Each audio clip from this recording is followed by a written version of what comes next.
Chers et frères de Christ, paix, joie, grâce, amour à chacun, à chacune de vous, au nom de notre Seigneur Jésus-Christ, en ce samedi de la 5e semaine du temps ordinaire. Le texte que nous avons aujourd'hui de la première lecture est un texte fameux, un texte, on peut dire, classique de la littérature biblique, le texte de la tombée, si on peut dire comme ça, de la chute de l'homme et de la femme, de péché, le texte fameux où chacun accuse chacun accuse l'autre d'être la faute, d'être coupable d'avoir fait tomber l'autre dans l'interdiction que Dieu donne, manger du fruit de l'arbre. L'homme, quand il a mangé, que le Seigneur descend, le texte ne le dit pas tout de suite, mais c'est intéressant parce qu'on dit Dieu descend dans le jardin pour marcher, pour chercher, pour être avec Adam et Ève. Il descend dans le jardin. Dieu a créé l'être humain pour être avec lui, pour que nous soyons avec lui, pour qu'il vienne nous visiter, pour, comme on dit en anglais, stroll, faire une petite balade ensemble. Et là, il se rend compte que l'homme n'est pas là, il se cache. Il dit, où es-tu? C'est une question fondamentale que nous devons nous poser tous et chacun, chacune. Où es-tu? En ce moment, toi, où es-tu? Où te trouves-tu en ce moment? Toi, Pierre, Jean, Jacques, ce que vous voulez, Samantha, Christiane, où te trouves-tu en ce moment? Où es-tu? La question a beaucoup de possibilités. Ce n'est pas une question seulement physique. À quel niveau de ton cheminement es-tu? Où es-tu? Tu t'es perdu? Tu te retrouves? Où es-tu? Où sommes-nous? Où sommes-nous? Dans notre suite, dans notre cheminement avec le Seigneur, vers le bonheur, où sommes-nous? C'est important de savoir cela. Dans la conscience de tes relations et de la beauté de ce que tu es, où es-tu?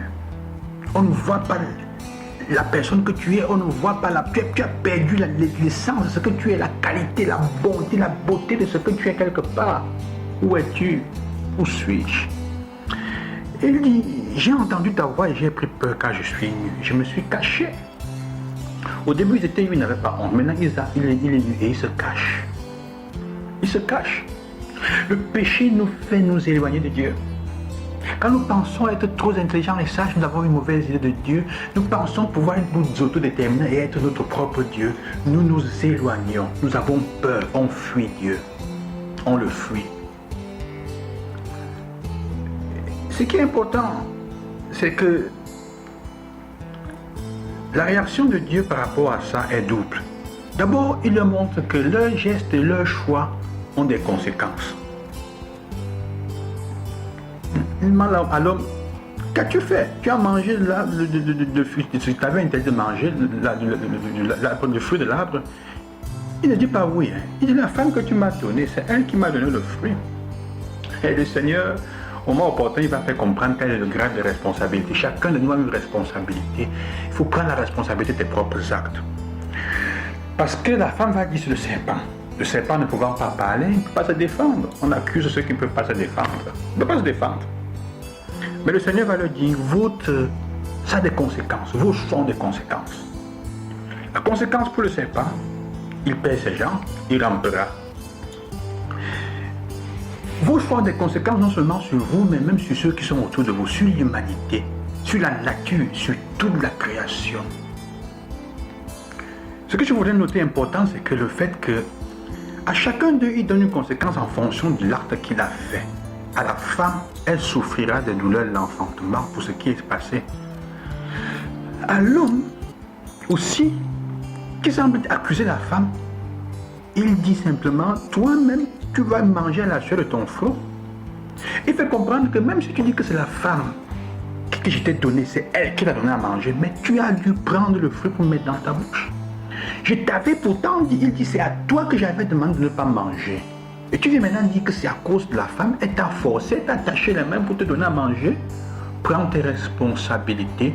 Donc, tu vas assumer ta responsabilité parce que toutes les fois que tu pêches, ça a des conséquences.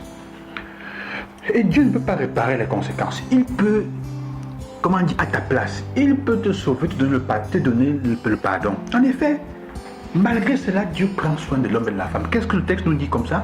Il nous dit, il va leur faire un vêtement de peau pour les couvrir. Un texte disait qu'ils mettent les feux de feu. Oui, bon, le Seigneur fit un vêtement, hein, mais il fit pour eux un vêtement pour les tuniques de peau et les en revêtit. Des tuniques de peau et les en revêtit. Ça veut dire que malgré tout, Dieu prend soin d'eux.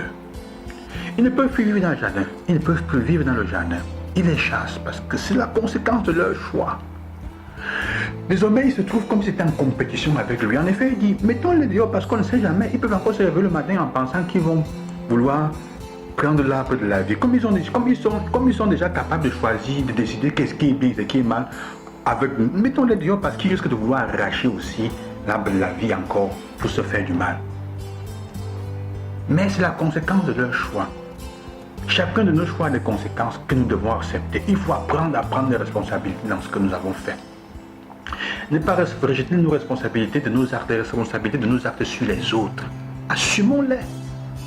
Mais sachons-le toujours, sœurs et frères, c'est ça la chose la plus belle. Dieu prend toujours soin de nous dans notre vulnérabilité. Quand nous avons honte de notre nudité, de notre vulnérabilité, et nous souffrons du froid, des intempéries, Dieu prend soin de nous, il nous couvre. Il ne nous abandonne pas, il ne nous laisse jamais de côté. Alors demandons au Seigneur cette grâce, la grâce dans le péché, dans ce que nous sommes, d'apprendre à assumer nos responsabilités. C'est le premier pas vers le retour à Dieu. C'est le premier pas vers le retour vers le Seigneur.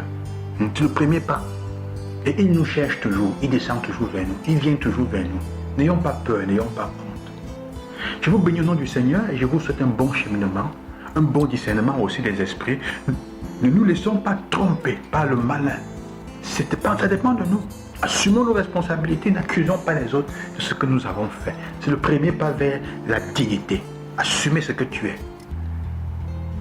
À demain, loué soit Jésus-Christ.